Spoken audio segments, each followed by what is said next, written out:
Cher auditeur du Prélude Football Podcast, si tu écoutes ça présentement en audio, sache que la version vidéo est disponible sur YouTube. Le lien pour la visionner se trouve dans la description de cet épisode-ci. Si jamais tu écoutes ça en vidéo et que tu nous vois présentement, sache que la version audio est disponible pour toi si tu as besoin d'un divertissement pendant que tu fais tes tâches quotidiennes. Encore une fois, le lien pour cela est dans la description ci-dessous. Partagez-nous vos suggestions, commentaires et questions sur ce qu'on fait, sur ce qu'on a déjà fait et sur ce qu'on va bientôt faire. Ça nous aide à rendre notre podcast meilleur en meilleur. Cette semaine, discussion avec Dan Bassam-Bombo, secondaire linebacker pour le Rouge et Or de l'Université Laval et nouvellement repêché par les Red Blacks d'Ottawa dans la Ligue canadienne en deuxième ronde, 19e choix au total. De quoi qu'on a parlé? On a parlé de son parcours. C'est quelqu'un qui est arrivé à un jeune âge au Canada, de son pays originaire d'Afrique. Si je ne me trompe pas, c'était le Congo. Il est passé, c'est particulier, il est passé directement du high school à l'université, puisqu'il était allé au high school en Ontario au lieu d'être au Québec. Donc, il n'était pas passé par le système collégial du Québec et est arrivé jeune à l'Université Laval. Donc, on a parlé de son parcours à l'Université Laval. Qu'est-ce que je pourrais rajouter d'autre? C'est particulier. En fait, Dan, il a été assez généreux pour nous expliquer un peu toute la situation qu'il a vécue dans la dernière année. C'est-à-dire que lui, il a été repêché, mais il n'a pas joué la saison 2019. Effectivement. C'est particulier quand il pense. Il y a une équipe qui a pris une chance, qui a dit ben nous, on repêche Dan, même s'il n'a pas pu jouer en raison d'éligibilité à l'école à cause de ses notes. Donc, il nous a expliqué tout ça. C'est quelqu'un qui croit encore, comme d'autres joueurs à qui on a parlé, au processus, puis qui, lui, a un objectif, c'est jouer au foot. Il veut retourner à Laval pour bien finir son parcours universitaire. Puis, c'est pas mal ça. Hein? Un type vraiment bien. Oui, vraiment. Il nous a expliqué toute sa philosophie, puis les choses auxquelles il croit, puis c'était plus qu'intéressant. On commence le podcast comme ça. On commence comme ça. Bon podcast, tout le monde. Bon podcast.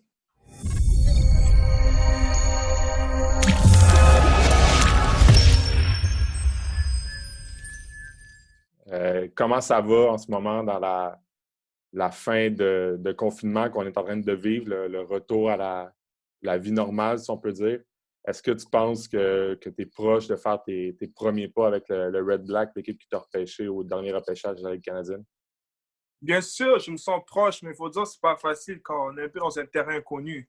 Comme il faut dire, le confinement est fini, mais on ne sait pas trop si on va finir ou bien il parle d'un deuxième genre un confinement qu'on peut avoir un deuxième tour plus grave. Mais pour l'instant, j'en profite. J'en profite avec ma famille, j'en profite avec des petites activités en famille, bien sûr, qu'on ne peut pas vraiment voir nos amis, tout ça. Et surtout, profiter des temps comme dormir plus tard et avoir du temps plus à moi comme tel. Il faut dire, comme athlète, depuis le secondaire, depuis que je suis à l'université, on a toujours un horaire à suivre. On dort pour moi à 9 heures, on doit se réveiller à 7 heures, tout est toujours suivi. Alors, c'est sûr que comme j'ai vraiment hâte de rejoindre mon équipe, autant le Rouge et Noir d'Ottawa que le Rouge et Or de U-Sport. Mais pour l'instant, j'en profite quand même. Pour être honnête avec toi, j'en profite car c'est pas chaque jour qu'en tant qu'athlète, on a cette chance-là comme tel. Est-ce qu'en ce moment, tu es encore dans la région de Québec? Oui, je suis revenu dans la région de Québec. J'étais à Ottawa. J'étais à Ottawa pendant le confinement comme tel, mais je suis dû revenir à Québec pour faire un peu de paperwork, comme on dirait. Je vais faire quelques affaires ici à Québec. Donc, le but, qu'est-ce qu'on fait avec les... On a parlé déjà à d'autres joueurs qui ont été repêchés comme toi dans la Ligue canadienne. Puis, qu'est-ce qu'on aime, en fait, c'est de savoir un peu de comment vous vous rendez là, comment toi, tu t'es rendu jusqu'à cette étape-là de ta carrière. Si tu le veux, on va commencer avec une question assez simple. Comment comment tu as commencé à jouer au foot? Ça a été quoi tes premiers pas en tant que joueur de foot? Et moi, je commençais assez tard comparé à la plupart de mes collègues. Mais moi, je viens du Congo. Je suis venu ici à l'âge de 9 ans. J'étais plutôt un amateur de soccer, comme tout bon Africain, on peut dire. Et j'ai vraiment fait connaissance avec le football ici, le football américain comme tel. Et même pour moi, le football, c'était toujours le soccer, si on retourne en Afrique comme tel. C'est vers le secondaire que 7e année, 8e année. Disons, car moi, je viens d'Ottawa, de l'Ontario. Alors, nous, on va 7, 8 jusqu'en 12e année. Alors, je pense que pour vous, la série première et deuxième, secondaire comme tel, si je ne me trompe pas. Et de là, c'est par mes amis, des connaissances qui m'ont plus parlé de football. Ils m'ont dit, Dan, t'es un bon calibre, tu as l'air assez athlétique. Je pense que tu peux toujours venir nous donner un coup de main. Et tu sais, avec les amis, on veut toujours être ensemble. Alors, par exemple, pendant l'été, c'était vraiment ça, car j'ai commencé à jouer pour une équipe de ville. Alors, pendant l'été, on n'a pas vraiment grand-chose à faire. Alors, c'est vraiment mes amis qui m'ont emporté dans une ligue qu'on appelle NCAFA. C'est à Ottawa. J'ai joué pour les Mustangs de Canterbury. C'est vraiment mes premiers pas de foot que je fais là. J'ai commencé en tant que D-lineman. Et honnêtement, à partir du premier jour, j'ai vraiment aimé le sport. J'ai aimé le sport comme tel et surtout l'ambiance de l'équipe. C'était vraiment que chacun doit faire sa part pour gagner un match. Alors, j'ai dit que comme j'aimais beaucoup l'idée de juste être en famille et que comme ces coéquipiers devenus pas juste des coéquipiers sur le terrain, mais plutôt des frères sur le terrain et hors terrain. À ce moment-là, est-ce que tu jouais encore au soccer simultanément ou tu as lâché le soccer et tu t'es concentré sur le football? Non, il faut dire, durant mon élémentaire et secondaire, je suis vraiment resté assez athlétique, disons. C'est-à-dire, j'ai joué à plusieurs sports. Je joue autant au volleyball, je joue au soccer, je joue un peu au basket, ici, par là. Alors, j'ai touché un peu tout, juste vers la fin secondaire, on peut dire que je me suis vraiment concentré seulement sur le foot. Mais je suis resté assez... j'ai joué à plusieurs sports jusqu'à la fin comme tel. Ouais. Quand tu as quitté Ottawa pour aller à Québec avec le Rouge et Or, tu avais quel âge à ce moment-là si tu n'as pas fait de cégep? Tu es arrivé au Rouge et Or à quel âge? Fin 18, début 19 ans. Okay. Ouais. Okay. J'étais jeune. Oui, ben c'est ça. Tu sais, il y en a qui voient ça comme un avantage, il y en a qui voient ça comme... il y en a d'autres qui disent qu'au niveau du foot, pour avoir parlé à des coachs des fois, ils disent que le joueur, justement, qui vient de l'Ontario, qui n'a pas joué au cégep, des fois, il arrive peut-être moins près à l'université. Est-ce que toi, dans ton cas, là, quand tu te comparais à la majorité des joueurs qui ont fait leur cégep au Québec, qui ont joué 3 saisons habituellement au cégep, est-ce que toi, tu te voyais un peu en retard à ce moment-là? Pour être honnête avec toi, quand c'est arrivé, athlétiquement parlant, non. Athlétiquement parlant, non. J'étais deux le jour 1. Je pense que ça, c'est une des choses que Glenn a vraiment apprécié. Je pense que lorsqu'il m'a aussi il m'a recruté, il a vu que j'avais les calibres de pouvoir performer. Dès le jour 1, j'étais peut-être dans le top 5 des meilleurs athlètes dans l'équipe comme tel. Et la seule chose que je pourrais te dire qui est assez différent et dur, c'est parce que sur du secondaire, tu n'as pas autant de connaissances. Ça, il faut être honnête. Tu n'as pas autant de connaissances côté football. Tu n'as pas autant de connaissances côté football. Ce qui est dur, c'est que, par exemple, juste prenons, par exemple, un cahier de jeu. Nous, venant du secondaire, le cahier de jeu, c'est peut-être couverture 1. Et surtout quand, comment dire, tu es assez un bon joueur, parfois les coachs te laissent aller un peu n'importe où. Alors, ça, c'est quelque chose que j'ai vraiment un peu eu la difficulté avec en rentrant à Laval parce que je ne sais pas comment jouer avec un cahier de jeu avant d'arriver au niveau universitaire et surtout reconnaître un programme comme Laval que le système, c'est tout. C'est pas un one-man show, mais il faut vraiment jouer 12 joueurs ensemble. Et si tu ne fais pas ta part, tu affectes les autres joueurs sur le terrain. Alors, pour moi, c'est quelque chose que j'ai dû vraiment m'adapter. Day one, je dit comme, OK, il faut que je regarde mon playbook, il faut que je sache mes jeux, il faut que je regarde plus de game film. Toutes ces petites choses qu'au secondaire, on ne l'avait pas vraiment. Le secondaire, si tu es assez bon, tu te débrouilles sur le terrain, tu cours à la balle comme mon coach dirait, tu juste cours à la balle. Mais ici, tu dois faire ta partie, tu as des responsabilités sur le terrain, tu dois regarder des gaps, tu dois couvrir un joueur en particulier. C'est pas juste free man et tu cours à la balle comme tel. Tout le monde doit faire son travail. C'est ça la plus grande différence que j'ai remarquée et qui m'a aussi surpris comme tel quand je suis arrivé à Laval, je peux dire. Puis, peut-être j'aurais dû te demander ça avant, là, mais pourquoi tu as choisi d'aller à l'Université Laval pour continuer au niveau universitaire? Pourquoi, mettons, tu n'es pas resté dans ta région à Ottawa? Honnêtement, j'ai cherché la compétition, man. Moi, depuis l'enfance, dans n'importe quel sport, j'ai toujours cherché l'endroit où est-ce que je peux me comparer avec le meilleur. Et je pense que quand tu te places avec le meilleur, tu vas devenir un meilleur joueur. Alors, moi, que j'ai choisi Laval, je me disais que d'après moi, personnellement, j'avais réalisé comme c'est une équipe qui performe bien avec le coach Glenn Constantin qui a une bonne histoire dans la ligue comme telle. Je voulais vraiment aller dans un programme qui allait m'améliorer en tant que joueur. C'est sûr que quand je sortais d'Ottawa, j'avais plusieurs louanges en tant qu'être un bon joueur. C'est peut-être le prochain ça, les prochains ci, mais moi, je voulais aller dans un endroit où est-ce que tout le monde était bon. Et là, maintenant, je pense qu'en étant dans un endroit où est-ce que tout le monde est bon, là, maintenant, on peut voir qui est meilleur. Et pas juste ça comme tel, mais entre nous, les bons joueurs, on s'aide à devenir de meilleurs joueurs. Et de là aussi, les programmes, c'était un programme solide. Et jusqu'à aujourd'hui, je ne regrette pas mon choix, car ils m'ont rendu le joueur que je suis aujourd'hui. Et je pense que, je ne sais pas pour d'autres universités, mais je pense que vraiment Laval, c'était un meilleur choix personnel pour moi pour devenir le joueur que je suis aujourd'hui. Et je suis satisfait, disons, je suis satisfait avec les résultats que j'ai aujourd'hui. J'ai été repêché, je pense que j'ai fait un bon choix, malgré tous les sacrifices que j'ai dû prendre, quitter Ottawa à un jeune âge, venir à Québec dans une culture tout différente. Et Ottawa, c'est plus anglophone, mais j'ai dû venir à Québec, c'était plutôt francophone, tout ça. Et parfois, juste des petits blagues que je ne comprenais pas trop, des petits slangs que je ne comprenais pas trop. Mais il faut dire que je me suis adapté par le temps. Et je ne regrette pas. Je ne regrette pas mon choix. Je pense que ça a payé à la fin de la journée. Ouais. C'est quoi, d'après toi, tu dis justement que tu es arrivé vers l'âge de 9 ans au Canada. Ouais. C'est quoi pour toi certains des défis en arrivant ici d'adaptation? Je pense que c'est la culture. Je pense que la culture, que ça soit d'une ville à une autre ville, d'un pays dans un autre pays, c'est la culture. C'est important d'être ouvert. Et moi, je pense que c'est ce qui m'a beaucoup aidé. J'ai toujours été quelqu'un d'ouvert, une grande ouverture d'esprit. Alors, pour moi, rencontrer de nouvelles personnes, interagir et essayer de comprendre, être plus genre, vraiment, je pense que le secret, c'est l'ouverture. Car si tu es quelqu'un renfermé, tu ne vas jamais pouvoir comprendre l'autre. Tu ne vas jamais pouvoir être capable de voir pourquoi ils pensent comme ça, pourquoi ils font ça comme ça. Alors, je pense que ce qui m'a plus aidé, c'est vraiment l'ouverture d'esprit. Il faut être ouvert pour être apprécié, pour savoir apprécier l'autre. Il faut être ouvert pour comprendre pourquoi lui fait ça comme ça, pourquoi il agit comme ça.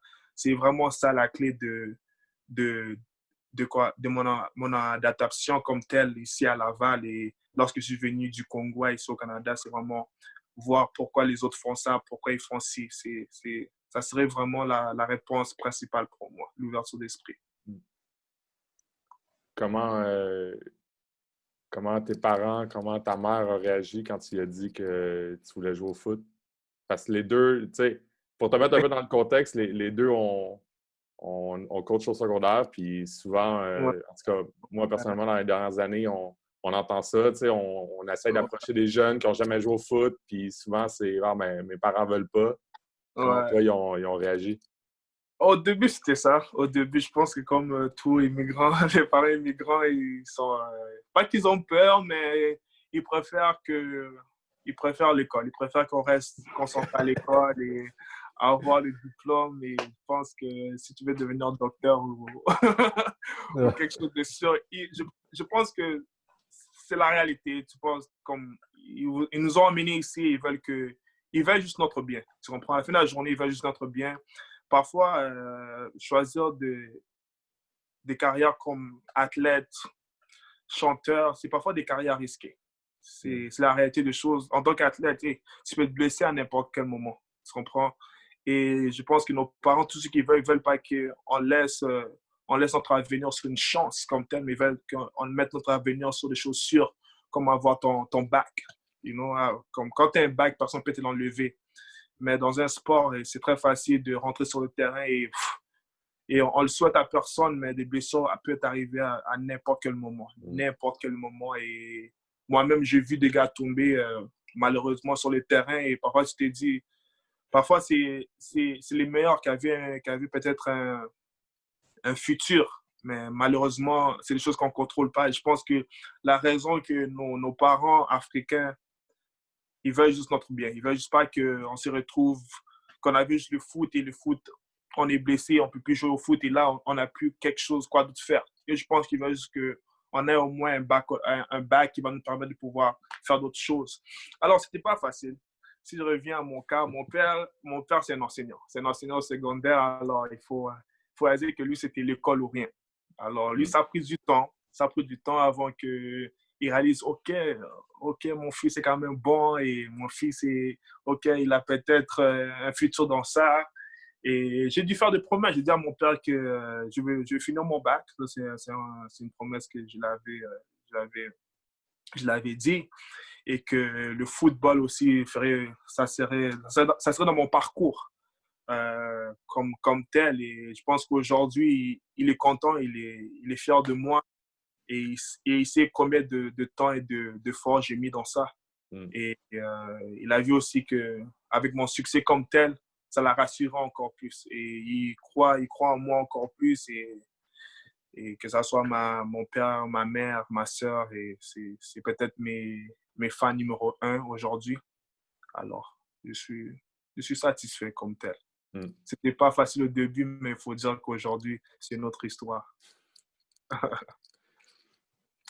Quand tu en as parlé un peu par rapport à quand tu es arrivé au Rouge et Or, tu n'avais pas nécessairement de jouer avec un playbook. Peut-être que tu partais d'un peu plus loin que certains autres joueurs.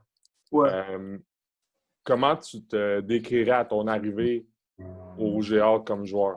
Est-ce que tu jouais déjà à ta position comme linebacker quand tu es arrivé? Comment tu te décrirais comme joueur, comme athlète, comme personne quand tu es arrivé au Rouge et Or? J'étais quand même quelqu'un, quand je suis arrivé à Laval, j'étais un athlète. Si on parle de mes habiletés côté football, j'étais un athlète. J'avais peut-être pas tous les bases côté football, les fundamentals, mais j'étais un athlète. Quand je suis venu, tu pouvais me mettre dans n'importe quelle position, je me débrouillais. Je savais comment courir, je savais comment, je sais pas, backpedal, je savais tous ces petits affaires-là. En tant qu'athlète, j'étais peut-être un des meilleurs athlètes dans l'équipe. Mais il y avait beaucoup de choses que je ne savais pas. Par exemple, des petites choses, comment ouvrir tes anges, des petites affaires comme ça. Mais arriver à ce niveau-là, les petites affaires-là, ça compte plus que juste courir en ligne droite. Alors, c'est des choses que j'ai dû apprendre, que je savais un peu, mais je n'avais pas autant de connaissances que les autres. Alors, quand je suis arrivé à Laval, j'étais un athlète, mais j'ai dû prendre le temps d'apprendre tout ça. Et mon coach m'a toujours dit qu'il y a un processus. Il faut vraiment croire au processus. Souvent on pense qu'on est prêt. C'est notre propre arrogance d'être « Ah ouais, je suis le meilleur. Comment ça, je ne joue pas? Pourquoi ça, je n'ai pas ça? Pourquoi ça? Pourquoi si? Ou peut-être les coachs sont contre moi, les joueurs sont contre moi. » Tu peux penser plein de choses, mais à la fin de la journée, il faut croire au processus. Il faut vraiment croire au processus parce que moi, quand je suis rentré, je pensais peut-être que j'étais un bon joueur, mais je ne suis pas le même joueur il y a 4 ans que maintenant.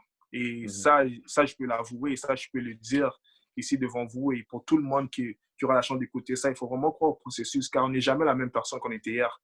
Et chaque fois que tu évolues et que tu vas jour après jour, en tout cas, si tu as l'esprit ouvert et que tu es prêt à apprendre, tu vas apprendre quelque chose à chaque jour, car on ne connaît jamais tout. Et je pense que ça, c'est quelque chose qui m'a aidé en tant qu'athlète.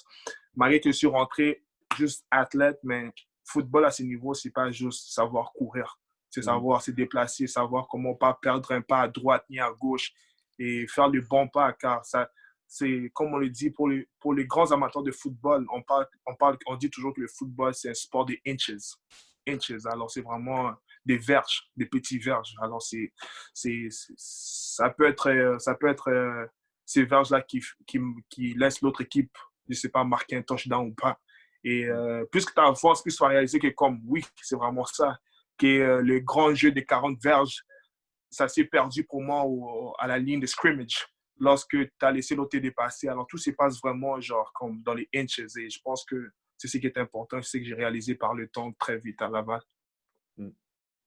Ouais. Comment ça s'est passé ta première saison?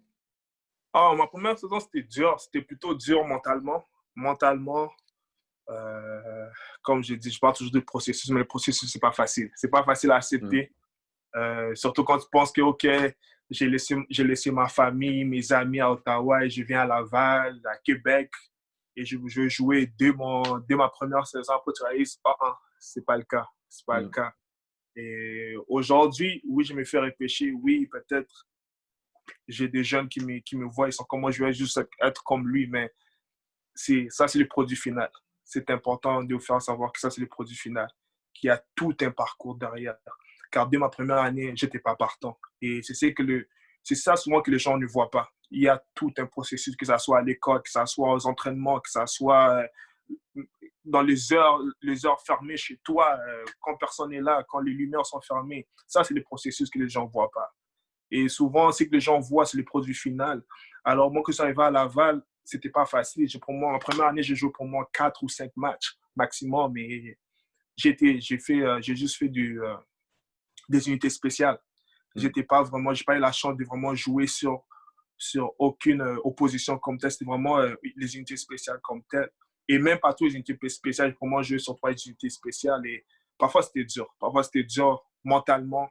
De dire, oh my God, est-ce que je suis pas bon? Est-ce que c'est parce que c'est pas ma place ici? Est-ce que c'est parce que, je sais pas, le football, c'est pas mon sport? Mais c'est ça, ça fait partie du processus. C'est pas facile, c'est vraiment pas facile. Je pense que parfois, les gens pensent que tout est physique et tout ce que tu vas sentir, ça va être physique, mais c'est pas le cas. Tout ce que tu vas sentir, l'affaire la plus dure, c'est le mental. Rester concentré et croire en toi quand personne n'y croit. Croire en toi quand tu vois même pas une sortie ou bien que tu vois qu'il y a peut-être cette personne devant toi ou cette personne, ou bien il y a 4-5 personnes devant toi qui sont meilleures que toi sur papier comme tel. C'est vraiment le processus de croire en toi et de foncer, de continuer à travailler. Continuer à travailler. Et ça, le processus. Et c'est ce qui est important, de croire en soi. Croire en soi parce que moi, quand je suis arrivé, comme j'ai dit, c'était pas le Dan d'aujourd'hui qui... J'ai pas eu le même gloire que j'ai aujourd'hui que j'avais dès ma première saison. Ouais. Quand que tu as commencé à croire en toi, que tu as fait comme OK, ben non seulement j'ai une place dans cette équipe-là, mais j'ai le potentiel, j'aurais peut-être la chance de me rendre à l'autre niveau après. Bon, je veux juste mettre une parenthèse, j'ai toujours cru en moi. Ouais, OK. Ça, c'est quelque chose que j'ai jamais enlevé de ma tête. Mais j'ai commencé à avoir un impact plutôt genre à ma deuxième année comme telle, où est-ce qu'on a commencé à m'embarquer dans certains packages. Alors, comme j'ai dit, ma première année, c'était pas toujours... oui, je faisais ma part. Oui, comme pour le coach, il te dit que chaque joueur compte. Mais moi, c'est que je savais que je faisais ma part, mais je voulais en faire plus. Je voulais faire plus pour l'équipe. Mais pour moi, personnellement parlant, moi, j'ai eu plus d'impact à ma deuxième année quand je faisais plus partie de certains packages et que j'embarquais un peu plus sur le terrain. J'ai eu plus de temps de jeu. Là, je me suis senti comme, OK, j'avais un travail à faire. Je devais faire ça, je devais faire ci. Là, je me suis senti plus utilisé, ce qui m'a rendu plus heureux. Et là, je me disais, OK, là, maintenant, j'ai senti comme si je faisais plus partie des calculs comme tel. Et ça m'a encore encouragé. Parce que tu sais, quand tu travailles, tu as envie de voir des résultats. Peut-être que aujourd'hui tu ne vois pas, je ne sais pas, si tu travailles pour avoir, je ne sais pas, des gros bras, c'est sûr qu'après 3 semaines, tu ne vas pas avoir des gros bras comme tu le veux, mais tu veux voir peut-être une petite forme comme telle. Alors, je pense que des petites récompenses comme ça m'a juste prouvé que comme, OK, je suis sur la bonne route. Et si je garde le même travail, la même discipline, je vais arriver là. Alors, je peux dire que c'est vraiment ma deuxième année que j'ai pu voir ces genres de progrès. Et là, je commençais à travailler encore plus parce que là, je le sentais, je savais que c'était proche. Alors, ouais, alors je travaille un peu plus. là, tu sais, on a parlé de ton début au Géant. Comment tu as vécu la dernière saison? Puis, c'est possible de nous raconter. On a vu que tu n'as pas joué la dernière saison, mais si c'est possible de nous raconter le contexte du pourquoi tu n'as pas joué la dernière saison. Bien sûr, bien sûr. Ma dernière saison, je n'ai pas pu participer dû à des problèmes scolaires comme tels. Je n'ai pas pu avoir tous les crédits requis pour pouvoir participer à ma dernière saison, c'est-à-dire ma 4e année. Pourquoi? Il faut dire, j'ai failli à équilibrer tous mes intérêts comme tels. Alors, cela dit, il fallait que je sois capable d'équilibrer autant mon monde de football que mon monde social, que mon monde d'école comme tel, disons scolaire. Et j'ai failli malheureusement côté scolaire et j'ai mis plus d'intérêt côté football et peut-être le monde plus social. Et de ce côté-là, comme je me suis dit, beaucoup de gens m'ont demandé, Adam, comment tu te sens et est-ce que comme tu es correct ou est-ce que tu vas revenir au foot, tu vas continuer au foot? Et je veux dire, pour moi, ça n'a été jamais une faillite. Pour moi, je l'ai vu comme c'était pas une faillite, c'était un apprentissage. C'était un apprentissage et pour moi, c'est comme ça que je l'ai vu tout le long. Quand c'est arrivé, honnêtement, je me suis ressaisi assez vite. C'était pas facile la première semaine, savoir que comme moi, cette saison, ça serait pas une saison que je pourrais participer. Je me suis pas bien senti. Ça s'est arrêté, je me suis pas bien senti. J'ai senti comme si j'avais failli et que comme j'avais pas laissé j'avais laissé mon équipe, j'avais pas pu être là pour mon équipe. J'avais pas montré la plus grande fierté à mes parents, à mes amis, à tout le monde qui comptait sur moi. Je me suis senti assez lourd. Mais comme je dis, après la première semaine, je me suis dit, hey Dan, à la fin de la journée, c'est comme ça que tu grandis. C'est comme ça que tu deviens une meilleure personne et c'est comme ça que tu deviens un adulte. Et c'est là où ce que je peux dire, c'est quelque chose dans ma vie que je ne vais jamais oublier, ces moments-là, car ça m'a fait grandir. Ça m'a juste rendu une personne plus disciplinée et plus concentrée dans tout ce que je fais. Et je pense que peut-être, il y a quelques mois, je ne dirais pas ça, mais je pense que j'avais besoin de ça. Et ça m'a juste, comment ça m'a réveillé. C'est comme si on te verse de l'eau froide dans le dos. Alors, ça m'a réveillé. Là, je me suis dit, OK, let's go. Et après la première semaine de pourquoi c'est arrivé, tout ça, je me suis dit, hey, look, man, c'est arrivé, let's go. Alors, je me suis réconcentré.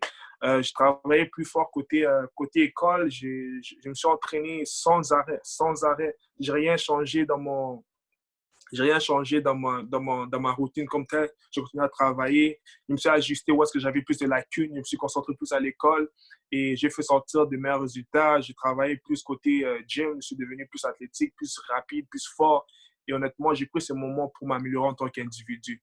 Et je me suis dit, à la fin de la journée, je ne contrôle plus rien, mais je veux contrôler ce que je peux contrôler. C'est là, ça veut dire contrôler ma discipline, ma concentration et honnêtement, et à la fin de la journée, je pense que, moi, je suis un croyant personnellement, je crois beaucoup en Dieu. Je suis resté proche de Dieu et j'ai prié à chaque soir. Je lui ai dit, hey, à la fin de la journée, je te laisse ça, je te laisse ma route et tout ce qui arrive, si je pourrais jouer au football encore, ça t'appartient. Si je ne jouerai pas au football, et c'est ça qui est ça. Mais à la fin de la journée, on m'a appelé au téléphone et j'ai été repêché. Et là, je suis que, OK, je suis encore là, je suis encore présent et Dan Bassambombo auront encore un peu de football à faire encore. Alors là, j'étais satisfait. J'ai dit que comme, OK, ma route n'est pas finie, alors je suis heureux. Je suis content. Voilà. Comment ta préparation au vu comment s'est passée ta préparation au vu de ton repêchage, justement, considérant cela? Mon histoire est assez spéciale. Tout premièrement, je voulais me retirer du repêchage. Je m'étais assis avec mon coach. On avait essayé de faire une demande à la Ligue CFL si c'était possible de pouvoir me retirer et si je pouvais jouer ma 4e année comme telle l'année prochaine, ma 5e année comme telle. Et ça a été refusé. Et là, je m'étais dit, Si c'est le cas, je veux complètement revenir à Laval. Je reviens à Laval, je préfère finir mes études et je ne vais pas compter sur le repêchage comme tel. Et de là, j'avais donné le mois à mon équipe et à mes coéquipiers que je revenais pour ma 4e année, 5e année comme tel, on peut dire. Et jusqu'à maintenant, je vais toujours revenir si on a une saison, bien sûr. Et lorsque le COVID est arrivé, tout ça, j'ai réalisé que comme tout s'est passé quand même pour moi. D'une façon que comme j'étais toujours éligible pour le repêchage. Après, j'ai réalisé que comme Glenn m'a fait savoir, ça c'est Glenn, mon coach, m'a fait savoir qu'il y avait beaucoup d'équipes qui avaient des intérêts pareils sur moi d'après le East-West que j'avais eu l'année précédente. Alors, j'ai réalisé que tout n'est pas perdu. Tout n'est pas perdu. Et c'est là que j'ai pu signer mon agent Fred Wainwright. Et là, maintenant, le processus a commencé. Et là, j'avais jamais planifié d'aller au Combine. Et ça, je l'avais dit au CFL. Et ils savaient que je n'allais jamais venir au Combine. Mais avec ce qui est arrivé, le COVID, le Combine a été annulé. Alors là, c'était comme, oh, OK. Et ensuite, de là, j'ai commencé à avoir plusieurs interviews. Et j'ai été interviewé par toute la ligue, peut-être sauf deux équipes, je crois. Et là, mon agent, on a commencé à parler, il a dit, les intérêts sont plus hauts que tu le penses. Et là, moi aussi, je me dis, oh, wow, comme je ne pensais pas que ça allait être comme ça. Je pensais peut-être qu'il serait peut-être un joueur qu'on allait signer et l'autre de draft. Et de là, tout était je ne sais pas, pour moi, c'est un miracle. C'est Dieu qui m'a béni. Et de là, je ne contrôlais plus rien. J'ai fait ce que je devais faire. Je répondais à mon téléphone lorsque les équipes appelaient. Je faisais des interviews. Mon agent m'appelait, mais il me faisait savoir qu'est-ce que les équipes disaient. Et ça devenait de plus en plus positif. De plus en plus, quand on se rapprochait du repêchage, tout devenait juste positif. Tout.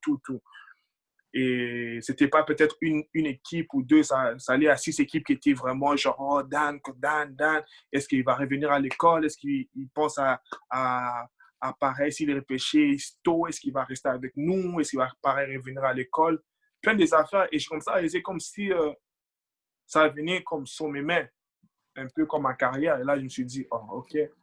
Mais moi, je suis une personne de parole. Alors, quand ils m'ont commencé à me demander tout ça, j'avais gardé ma parole que je revenais à l'Université de Laval. Alors là, quand je dis ça, c'est un peu joué contre moi un peu. Parce que là, les équipes se disaient, oh, OK, s'il retourne à l'école, est-ce qu'on prend la chance sur lui? Est-ce qu'on le repêche tôt ou pas? Et là, c'était un peu quelque chose que comme, malheureusement, je me suis dit que comme l'école était plus important et là, je savais qu'il fallait que je retourne à Laval pour conclure mon bac. Alors, c'est là où j'ai dit à toutes les équipes que je revenais. Mais malgré ça, je suis quand même sorti assez tôt et voilà mon histoire comme telle. Ouais, c'est ça, tu as été honnête avec les équipes à qui tu as parlé, là? Ouais, j'étais honnête à 100%. Je les ai dit, il n'y a aucune équipe qui peut dire le contrat. Je les ai dit, hey, je revenais à Laval et il y a des équipes qui m'ont dit, mais et si ça? J'ai dit, je reviens à Laval. J'ai un bac à finir et j'ai donné ma parole à mes coéquipiers. Pour moi, ça vaut plus que quoi, n'importe quoi autre plan. Genre. Dans la saison que tu n'as pas joué, tu as dit que tu t'es entraîné beaucoup puis il fallait que tu mettes du temps sur l'école, mais est-ce que tu es resté dans l'entourage de l'équipe? Est-ce que tu allais voir des pratiques? Est-ce que tu étais là au match? Est-ce que tu étais dans l'entourage de l'équipe? Ouais, ça c'est quelque chose que je suis resté fidèle à l'équipe. J'étais toujours proche. C'était pas facile dans mes débuts, mais je suis resté vraiment proche de l'équipe. J'allais au match. Je venais parfois aux pratiques. J'ai pratiqué quelques fois au début, mais après, j'ai réalisé que comme j'avais pas vraiment autant d'importance d'après ce que j'ai ressenti parce que j'avais pas autant de reps, parce qu'il fallait laisser aux autres qui devaient pratiquer pour les matchs comme tel. Alors, je venais parfois en costume civil pour voir les pratiques, mais je venais à tous les matchs qui étaient locaux, toutes ces affaires-là, et j'étais au locker room parce que j'allais aussi à la salle de musculation. Mais j'étais vraiment présent et ça, c'est quelque chose que je m'étais dit que comme si je peux faire ma part, ça serait ça. Ça serait parler à ceux qui voulaient m'entendre parler et aider ceux qui étaient peut-être plus jeunes, aider peut-être ceux qui n'étaient pas autant motivés et faire ma part. Et c'est ce que j'ai fait. Et je pense que les autres, mes coéquipiers ont réalisé que comme, OK, Dan est toujours là, Dan n'est pas retourné à Ottawa, Dan est toujours présent et il fait ce qu'il peut faire malgré la situation qui n'était pas merveilleuse pour moi. Comment tu as vécu la journée du repêchage? C'est-à-dire, tu as dit que bon, tu as reçu le coup de téléphone que tu voulais recevoir, mais avec les commentaires que tu avais, avec les entrevues que tu as faites, est-ce que tu avais un rang, une ronde que tu visais ou c'était quoi ton état d'esprit avant le repêchage? Puis comment tu as vécu cette journée-là, ce moment-là? Honnêtement, contrairement peut-être à d'autres joueurs, moi, j'avais rien à perdre.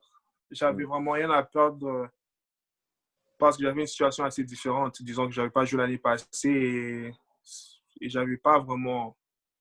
C'était pas vraiment, comment dire... J'étais pas vraiment placé dans la meilleure position pour le repêchage. Alors, moi et mon agent, quand on s'est assis, on a dit, Dan, comme, ça se peut que tu sortes au deuxième round. On savait qu'il y avait Ottawa, Montréal qui avaient des grands intérêts. Et si Ottawa ne me prenait pas, pour moi, Montréal allait me prendre peut-être au troisième tour, des affaires comme ça. Et de là, on a dit que comme, dans ta situation comme telle, tu n'étais jamais supposé, tu n'étais même pas une conversation de sortir si tôt. Et là, maintenant, on est rendu dans ça. Mais comme on sait, il y a toujours il y a des rumeurs avant le draft. On pense que celui-ci va sortir ici, celui-ci va sortir là. Mais jusqu'à ce que tu as cet appel-là, c'est pas sûr. C'est pas sûr du tout. Alors, avec mon agent, on savait que j'avais rien à perdre. J'avais rien à perdre. Alors, personnellement, moi, mon agent, on n'était pas stressé. On était comme, hey, la meilleure chose, c'est que tu sors tôt et on célèbre. Et la pire de pire, c'est comme signe, comme tel. Alors, moi, j'étais dans une situation assez relaxe, assez stressant parce que c'était le jour du draft, mais je me disais, hey, OK, on va voir. On va voir. Mais honnêtement, j'étais vraiment pas dans une situation genre, j'avais rien à perdre, j'avais qu'à gagner. Et avec ce que j'ai eu, j'ai gagné. Et je pense que, personnellement, pour moi, j'étais dans une situation que j'étais juste gagnant dans n'importe ce qui est arrivé comme tel parce que j'avais déjà un peu, je m'étais mis un peu, comment dire, je sais pas, je m'étais déjà mis dans une mauvaise position. Alors, ce qui est arrivé, c'était gagnant pour moi et ça, c'est quelque chose que moi et mon agent savaient. Et quand c'est arrivé, c'était la joie, c'était la joie à la maison et mon agent était heureux. Il avait dit, waouh, comme ça va faire jaser. Je pense que c'est ce qui s'est passé un peu. Et ton entourage avec qui tu as vécu ça, il disait quoi? Tu sais, quand tu dis ça va faire jaser, qu'est-ce que tu as entendu depuis par rapport à ce repêchage-là pour quelqu'un peut-être qui ne connaissait pas toute ton histoire? Là? Ouais, c'est sûr que comme pour les gens qui connaissent pas vraiment mon parcours, mon histoire, c'était comme OK, attends, c'est qui lui? Ouais. Tu vois, c'est qui lui? Surtout que disons OK, moi j'ai à ma troisième année, c'est vraiment l'année que j'étais vraiment partant et que j'ai vraiment un certain impact dans mon équipe comme tel, mais c'était juste un début comme tel. J'ai eu la chance d'être nommé dans l'équipe RSEQ comme tel, tout ça, mais j'avais encore à prouver, j'avais encore juste à, comment dire, à confirmer ce que les gens avaient vu à ma troisième année, à ma quatrième année, mais je n'ai pas eu la chance. Et alors, je suis sûr que quand je suis sorti, et j'ai des appels des amis qui étaient comme, ah, tu nous as même pas dit que tu étais dans le repêchage. Hein, Dan, on ne savait pas que tu allais dans le repêchage. Dan, quoi? Là? En plus, tu es sorti si tôt. Comment ça? Il y avait plein de questionnements, il y avait plein de ça, si, ça. Moi, j'ai dit, hey, guys, ask God. Je ne sais pas quoi dire. Ask God. J'étais juste satisfait dans ce moment-là. Et je n'avais pas à quoi trop dire moi-même. Je disais, hey, je ne sais pas, demander à eux qui m'ont repêché, je ne savais pas quoi répondre. C'était plus dans mon contrôle comme tel. J'ai fait ce que je devais faire et ce qui est arrivé est arrivé. Mais c'est sûr, je veux dire, c'est sûr que tu as déjà fait une auto-évaluation de toi-même. Je ne peux pas croire que tu n'aies jamais fait d'auto-évaluation de toi-même. Ouais. Pourquoi tu penses, honnêtement, là, si on ne demande pas à Dieu puis on demande à toi, ouais. Pourquoi tu penses qu'on t'a repêché? Et je veux dire, à la fin de la journée,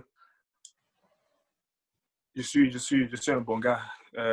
Comme je t'ai dit, à la fin de la journée, avec ce qui est arrivé avec l'école, ça ne m'a pas défini du tout parce que c'était une erreur. Qu'à la fin de la journée, on peut voir que dans mon passé, que j'étais toujours un gars assez droit dans la vie et que pour moi, je ne sais pas, les émotions, que ce soit la nouvelle routine, être partant, des petites choses comme ça, peut-être qui a joué plus un rôle, qui a pris plus de l'avant. Peut-être le football a pris plus de l'avant, mais à la fin de la journée, je suis un gars qui a toujours travaillé fort et un gars qui n'a jamais choisi la route facile. Et juste moi, quitter Ottawa et venir à Québec dans un autre monde et aussi être si jeune et être avec des gars de cégep et pareil, mais ressortir du lot, je pense que ça a montré beaucoup aux équipes. Et je pense qu'ils se sont dit que comme, OK, ça, c'est un gars qui ne va pas lâcher. Et malgré même ma situation, je n'ai pas lâché. J'ai continué. Malgré, je pense que ce sont des situations comme ça. On pense pourquoi c'est la fin. Oh, il va pour moi arrêter. Il va retourner chez lui à Ottawa. Je suis resté à Québec. Je suis resté fidèle à mon équipe. Je suis resté fidèle à ma routine, à mes entraînements, à l'école. J'ai rien lâché. Rien n'a changé. Pour moi, c'était un petit vent, mais c'est resté solide. Et je pense que c'est ce que les équipes ont vu, que cette personne, c'est pas juste un athlète, c'est pas juste un genre de foot, mais c'est quelqu'un qui est mentalement fort. Et je pense que c'est comme ça que j'ai pu séduire les équipes. Et ils ont cru en moi parce qu'ils ont vu que même moi-même, je croyais déjà en moi. Alors, je pense que si on ne demandait pas à Dieu et qu'on demandait à moi, je pense que c'est ça. Ça a été quoi les premiers contacts que tu as eus avec Ottawa? Le directeur général, quand tu as dit qu'il t'a appelé le jour du repêchage, qu'est-ce qu'ils t'ont dit? Est-ce que tu as eu la chance de parler à des coachs aussi, peut-être? Ouais, j'ai la chance de parler à presque tous les coachs. Le coach, j'ai vraiment parlé à le directeur général, le head coach, et, mon coach de position comme tel. Mais honnêtement, c'était tout. C'était des conversations assez rapides. C'était vraiment vraiment des félicitations et me féliciter pour le repêchage. Et le message était clair. Le message était clair. Il me disait que c'est le temps que je vienne à la maison et que je fais ce que je dois faire et on va aller au travail dès la journée numéro 1. Et je pense que c'est simple. It's business. It's business. C'est ça qui est ça. Et je pense je suis prêt. Je pense pas, mais je suis prêt et on va faire ce qu'on doit faire. Puis, qu'est-ce que ça fait après, quand on regarde le repêchage? À ce moment-là, tu as été le deuxième joueur du Rouge et Or sélectionné. Ouais. Auclair avait été sélectionné avant toi. Ouais. Puis, Ketelacé après. Exact. Qu'est-ce que ça fait d'être les trois joueurs du Rouge et Or repêchés par la même équipe? Qu'est-ce que vous avez dit après? Hey, it's time to go to work. Je veux dire, it's time to go to work. C'est le temps de faire ce qu'on a fait ici. Ils ont vu de quoi on est capable, ils nous ont fait confiance. Ils ont fait confiance, pas juste à nous, je pense qu'ils ont fait confiance aussi au programme de l'Université de Laval. Je pense qu'ils se sont engagés. Ils se sont engagés et ils ont pris une chance sur nous. Et c'est à nous de leur prouver que c'était un bon choix qu'ils ont fait. Qu'à la fin de la journée, c'est bien d'être repêché, mais si on arrive là et on ne fait rien, je pense qu'ils vont regretter leur choix. Mais à la fin de la journée, on est rendu des adultes, on est rendu des professionnels et en tant que professionnels, on doit arriver là et faire notre travail. C'est plus question de laisser tout à la chance, mais de travailler fort et faire ce qu'on doit faire. En ce moment, ça ressemblerait à quoi, justement? C'est un peu dur à dire. Je comprends que ma réponse ne va pas être facile à répondre. Okay? Ouais. Ma question ne va pas être facile à répondre. Mais à quoi ça ressemble tes objectifs à court, à moyen terme, considérant ce qu'on vit en ce moment? Objectif numéro 1, ça serait de rester en forme. C'est pas facile. On n'a pas la chance de pouvoir avoir des salles de musculation, toutes ces petites affaires-là. On n'a pas la chance de faire des entraînements en grand groupe avec plusieurs coéquipiers ou n'importe quel autre athlète qui s'est fait draft. Alors, c'est un peu dur. De ce côté athlétique, on est un peu limité pour s'améliorer en tant que joueur, mais on doit faire ce qu'on doit faire avec ce qu'on a. Alors, si c'est des push-ups qu'il faut faire, il faut garder une routine. C'est ce qui est important. Et garder une routine et une discipline parce que c'est très facile de tomber dans la paresse. parce que tu n'as rien planifié. Tu te réveilles le matin, tu as probablement un entraînement, mais après l'entraînement, tu te roules un peu le doigt parce que tu es comme, OK, l'école est finie, qu'est-ce que je fais maintenant? C'est important de garder une bonne discipline, manger bien, toutes ces petites affaires. Et aussi, court, long terme, je peux parler que moi, j'essaie d'arriver dans ma nouvelle équipe et avoir un impact. Alors ça, c'est clair et simple que ça, c'est un objectif principal que j'ai dans ma tête. En m'entraînant, je pense que comme, OK, il y a déjà des joueurs là-bas qui sont là depuis un certain moment, des joueurs là-bas qui veulent garder leur place et rendu à ce niveau, ça change un peu. C'est pas comme universitaire ou secondaire que tu peux rester dans l'équipe. Il y a des coupures. Les coupures, tu peux être enlevé de l'équipe.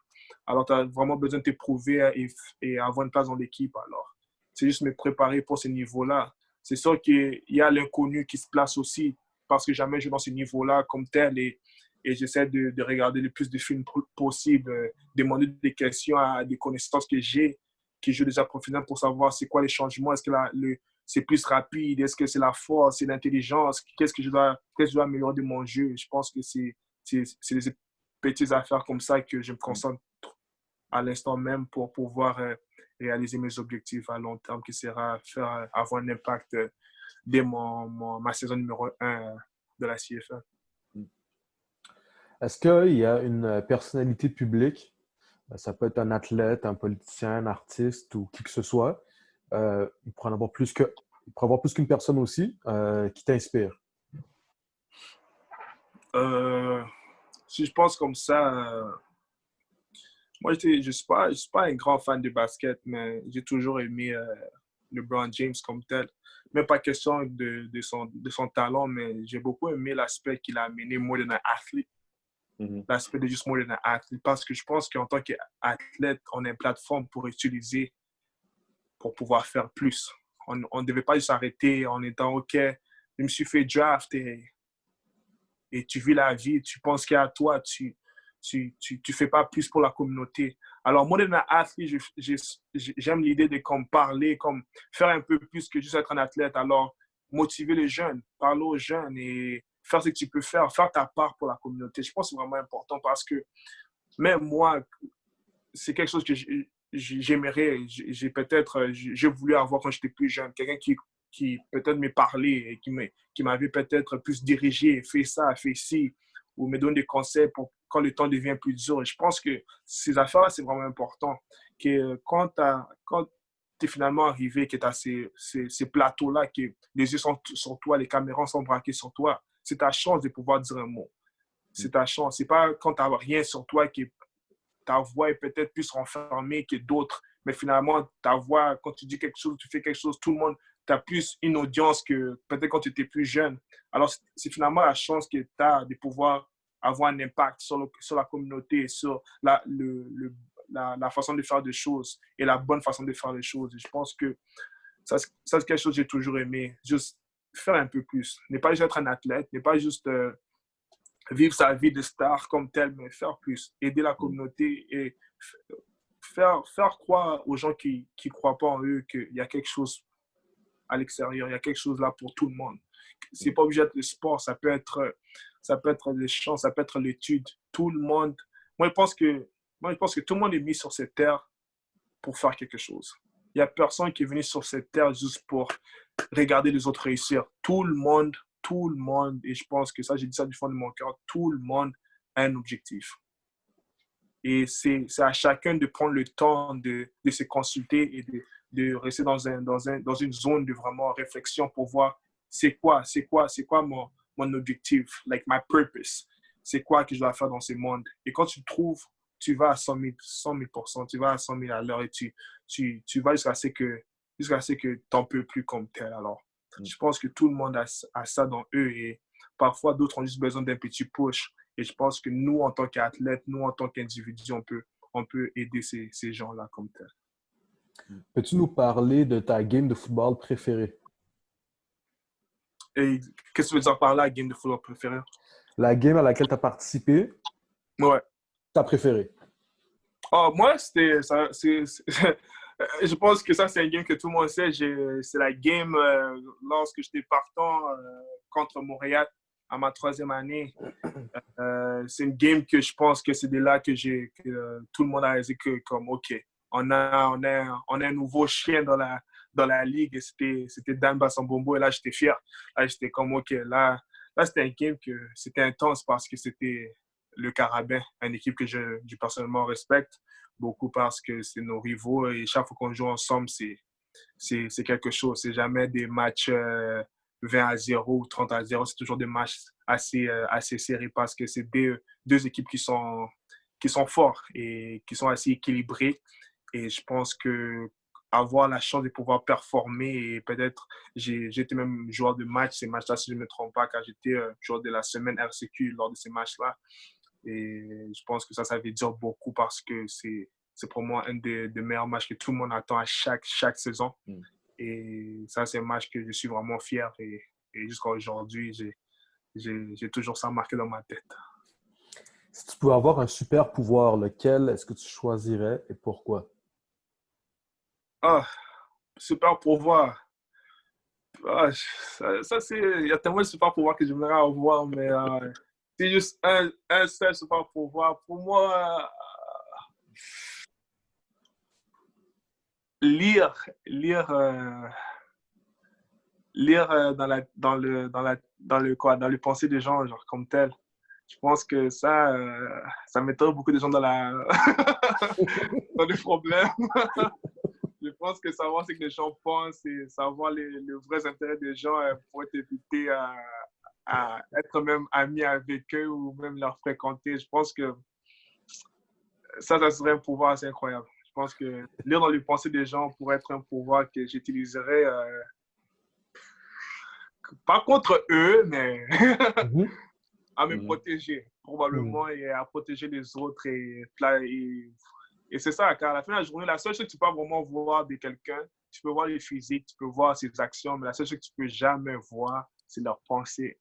Alors, je pense que la pensée, c'est la chose la plus cruelle, car quelqu'un peut te sourire et même pas t'aimer. Alors, je pense que lire dans les pensées des gens, ça serait un pouvoir que j'aimerais avoir. Est-ce que tu as une routine d'avant-match? Moi?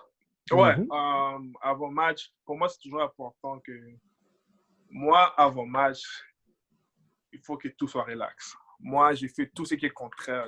Il faut que je sois déconcentré. Car moi, je suis quelqu'un que, comme je dois écouter la musique, danser, des arts des affaires, il faut que je fais tout pour me relaxer. Je ne suis pas vraiment quelqu'un qui doit se concentrer trop. Je sais qu'ils souvent des gens aiment faire ça parce que s'ils ne plient pas leurs habits avant le match, qu'ils vont avoir un mauvais match, porter ces chaussettes-là. Moi, il faut que comme je fais tout le contraire. Alors, il faut que je parle à des amis, j'appelle, oh mom, hey mom, how are you? Et je veux pas que ma mère me donne un speech long de bon match. Non, je veux un speech comme ça va, comment tu vas, tu as mangé hier soir. Oui, moi j'aime ça. Parce que pour moi, c'est vraiment important de relaxer. Mes meilleurs matchs, c'est quand je suis relax. Quand je ne suis pas relax et que je suis trop stressé, sur le terrain aussi, je joue stressé. Alors il faut que j'arrive sur le terrain relax. Alors je sais que comme game day, le jour du match, je suis déjà stressé. Alors je fais tout qui m'aide à déstresser. Ça c'est dit. Alors, écouter la musique, parler à des amis, marcher, manger, des affaires comme ça. Et ouais, c'est ça.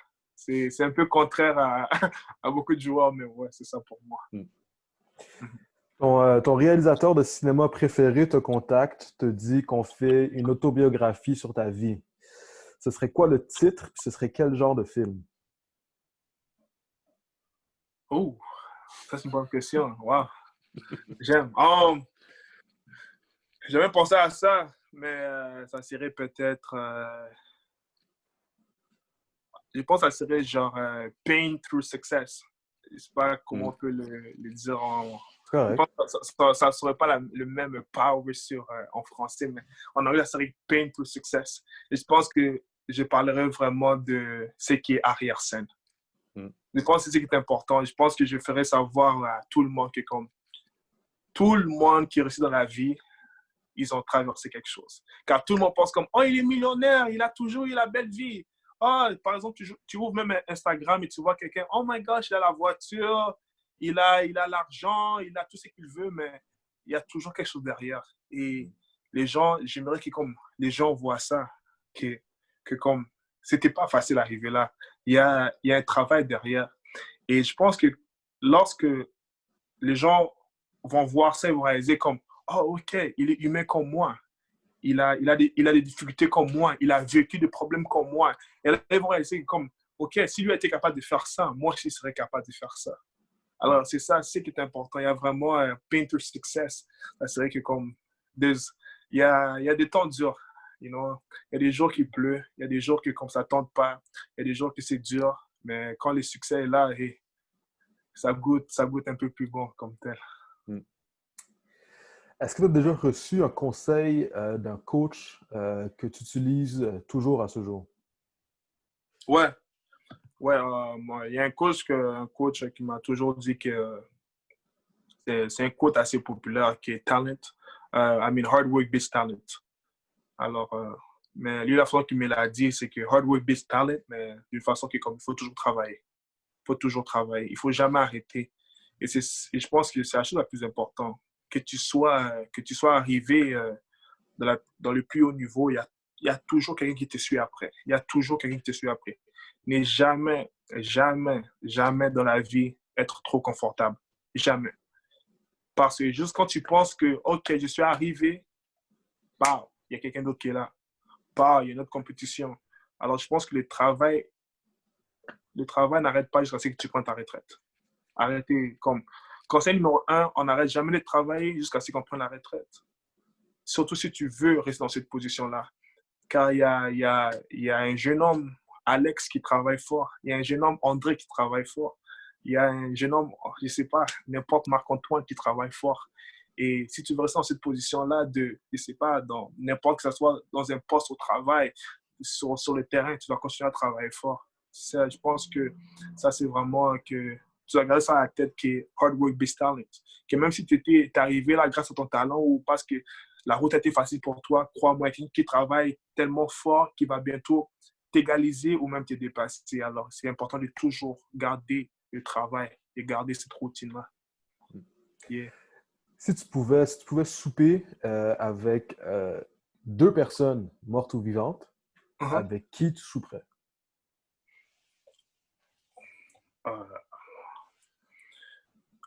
Premièrement, moi, je pense que je prenais souper comme tel. Je souper avec, par exemple, Martin Luther King et Malcolm X. Pourquoi?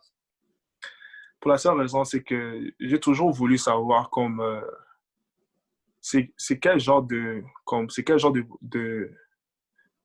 stratégie qu'ils utilisaient pour pouvoir changer les idées des gens. Comment ils réussissaient à pouvoir mettre une idée, une idéologie, une perception pour que tout le monde croit en leur pensée à eux et pouvoir avancer avec eux. Car c'est des gens qui ont changé le monde. Et jusqu'à aujourd'hui, on parle d'eux. Pas parce qu'ils je sais pas, ils sont devenus riches, mais parce qu'ils ont fait des grands mouvements. Ils ont eu des impacts sur la vie des gens. Et c'est quelque chose que moi, j'aimerais avoir. C'est quelque chose que j'aimerais apprendre parce que j'aimerais avoir cet impact-là sur les gens. Et surtout avoir les discours parfaits qu'eux, ils avaient pour pouvoir dire aux gens, oh, on devait faire ci, parce que ça, c'est pour ça qu'on devait faire ça. Et moi, j'aimerais savoir comment, car c'est pas facile de pouvoir prendre tout un peuple et leur dire, ça, c'est la bonne chose à faire et que tout le monde t'écoute. Alors, pour moi, c'est quelque chose que j'aimerais savoir comme, comment. C'était quoi le mot à dire? C'était quoi la façon à faire? C'était quoi l'idée derrière ça? C'était quoi le secret derrière ça? Car je pense que, comme je parle toujours, moi, je retourne toujours sur le plateforme que j'ai. C'est vraiment comment je peux parler à certains jeunes ou certains groupes de jeunes qui sont peut-être plus égarés, les replacer sur la bonne route. Qu'est-ce que je peux leur dire? Ils ne vont pas dire, oh, toi, c'est parce que tu l'as eu comme ça. Toi, c'est parce que tu l'as eu comme ça. Moi, je veux vraiment trouver, si je pouvais avoir ces dîners, ça serait vraiment leur parler, leur dire comment je peux faire ça. Qu'est-ce que je peux leur dire pour pouvoir leur faire croire qu'ils ont un objectif dans la vie et que tout le monde a une chance d'être quelqu'un dans ce monde. Quel est le cadeau, ton cadeau préféré que tu as reçu? Le cadeau préféré que j'ai réussi, ouais, ça, c'est des questions que je ne m'attendais pas. Mais un cadeau que j'ai réussi Ou un des récemment. meilleurs. Peut-être pas le meilleur, mais un des meilleurs. Un des meilleurs? Pour moi, la bicyclette, quand... c'est autant banal que ça. J'ai la bicyclette, je me rappelle, quand j'étais en Afrique, j'ai voulu toujours une bicyclette. Et j'avais pas une bicyclette, j'avais 9 ans et mon père me disait, oh, je vais t'acheter une bicyclette. Ma mère me disait, oh, je vais t'acheter une bicyclette. Et j'ai pas eu une bicyclette parce que j'avais genre 13 ans. 13 ans ou 14 ans, quelque chose de même. Et quand j'ai ma bicyclette, j'étais vraiment content. J'étais vraiment content d'avoir une bicyclette, tellement que comme je me rappelle que quand j'ai appris ma bicyclette, je l'ai appris, je pense, seul, car j'arrête pas de tomber. Mais tellement que je voulais apprendre, tellement que je voulais faire la bicyclette, malgré que comme j'ai mis tomber, j'avais des blessures gauche-droite, sur mes coudes, sur mes genoux, j'arrêtais pas. Et c'est là, c'est comme, ça montre que quand tu veux faire quelque chose, même quand tu veux quelque chose, malgré n'importe quoi, tu vas pareil mettre le temps pour réussir à le faire. Alors, vraiment, je peux dire la bicyclette que ma mère m'avait eue. En plus, la fois qui était drôle, c'est que c'était une bicyclette rose. Mais j'étais tellement fier de ma bicyclette. La couleur ne me disait pas grand-chose. Moi, j'étais juste, yeah. Vous me voyez là, regardez la bicyclette, tout le monde. Yeah. Dans ton parcours, est-ce qu'il y a un coach qui est plus mémorable pour toi? Ouais, bien sûr. J'ai un coach qui s'appelait Mike, qui m'a coach quand j'ai joué civil. C'est un coach qui m'a marqué assez dans ma vie parce que il a toujours cru en moi. Il a toujours cru en moi. Et comme je le disais, moi, je commençais le football assez tard. Alors, c'était pas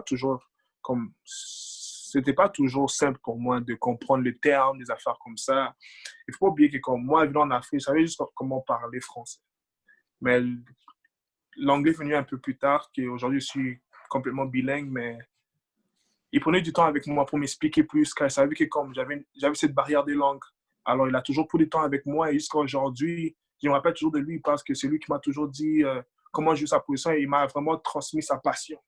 Et je pense que si je veux toujours garder, c'est cette passion qui m'a donné du foot, car moi, le foot, je le voyais plutôt comme, OK, c'est nice car j'ai la chance de pouvoir être avec mes amis, tout ça. Mais il m'a transmis la passion d'aimer les sports, de connaître les petits trucs, de savoir que comme moi, si tu fais ça, tu vas être là avant lui. Si tu fais comme ça, alors honnêtement, je le remercie pour la passion qu'il m'a donnée. Car peut-être sans lui, j'aurais jamais eu cette passion-là de pouvoir peut-être aller plus loin dans ces sports-là comme tel. Alors la passion du foot, je le dois à ce coach-là, coach Mike. Quel serait un des joueurs les plus underrated que tu aurais côtoyé? Ouf. Underrated. Ici à Laval ou... Peu importe. Peu importe. Underrated. Bon. C'est pas trop, hein, comme... je peux nommer un nom, mais je pense pas que vous le connaissez non plus. Bravo. C'est ça qui est le fun. C'est nous, on apprend à découvrir des gars à travers ça là, que des fois même personne connaît, mais c'est ça qui mérite d'être connu. Là.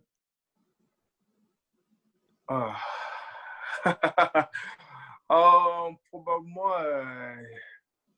je sais pas trop. Moi, j'ai un gars ici à Laval, Amani il a changé. Il était DB avant, mais là, il a changé à receveur. Et honnêtement, ce gars, la façon qu'il joue ou qu'il bouge, genre, il n'a pas encore la chance de pouvoir se démarquer sur le terrain comme tel, mais la façon qu'il bouge, c'est magique. Ses pieds, son mouvement, il faut voir pour comprendre ce que je dis. Vraiment, je manque même de mots, mais honnêtement, c'est un gars qui, comme il a juste besoin d'avoir sa chance. Et quand il aura sa chance, ça va être une gagne. Il ne serait pas surpris si un jour il est en train de vivre son rêve. Car pour moi, personnellement, je pense que c'est un des joueurs underrated. Que quand il aura sa chance, quand il pourra démontrer de quoi il est capable, je pense que c'est un maniaque, c'est un fou. C'est quoi son nom complet? Amani, comment? Amani Malinda. OK. Dernière question, si tu devais choisir 2 valeurs, lesquelles tu choisirais? La persévérance et l'amour. La persévérance et l'amour. La persévérance pour la seule raison que, comme je dis, surtout dans mon parcours à moi, c'était pas facile. C'était pas facile. Et parfois, ça arrive que tu dois croire quand il y a rien. Il Il n'y a rien. Il n'y a rien à y croire et tu dois rester fidèle sur rien. Tu dois tenir sur rien et juste rester persévérant. Si tu sais que tu as tel cas. Parfois, tu penses que c'est fini, tu penses que c'est la fin de la route, mais peut-être c'est juste un test. Et parfois, ces tests-là, beaucoup de gens faillissent. Beaucoup de gens pensent que, OK, c'est bon, j'ai tout donné. Et comme je dis toujours, la vie, c'est comme quand tu fais du cardio au foot. Euh, tu penses que tu n'as peut-être plus rien dans ton tank. Tu penses parfois que comme tu es fatigué, tu es essoufflé et tu n'as plus rien à donner. Mais parfois, ton coach te dit, on va faire un autre tour. Et tu restes comme, oh, j'ai fait ce tour-là et je respire encore. Et là, tu penses que oh, c'est fini. Il va dire, on se place encore, on refait un autre tour. Après, tu restes, tu fais pareil. Et tu restes comme, tu l'as fait encore. Et même à la fin, quand l'entraînement finit, tu restes comme, tu es capable de marcher encore, tu es capable de respirer encore. Mais souvent, quand tu fais ça, tu penses que oh, je vais mourir ou je ne vais plus respirer. Mais tu restes comme, tu en as encore plus que tu penses. Et je pense que c'est ça la vie. Juste quand tu penses que c'est fini, que tu n'en peux plus, tu en peux encore. Mais là il faut chercher au fond de toi parce que là, ce n'est pas juste là. Quand c'est juste là, c'est facile de prendre, c'est facile de trouver la motivation. Mais quand la motivation est rendue dure et que comme les temps sont plus durs, tu dois aller chercher plus profondément. Alors, je pense que la persévérance, c'est une chose et l'amour. L'amour, c'est important parce que il faut continuer à s'aimer. Il faut continuer à avoir l'amour personnellement pour toi et pour le prochain. Malgré que tu peux penser qu'il y a certaines situations que les gens sont contre toi, mais si tu as l'amour et tu as cette énergie-là de pouvoir transmettre l'amour à quelqu'un et voir que cette personne-là t'a fait ça pour ton bien, tu vas plus comprendre. Et souvent, que ça soit envers des coachs, parfois tu penses qu'ils ne veulent pas que je monte sur le terrain, mais si tu projettes qu'ils ont un amour pour toi et qu'ils veulent le bien pour toi, tu vas réaliser comme ce n'est pas le cas. C'est qu'ils ont une idée pour toi, ils ont un plan pour toi.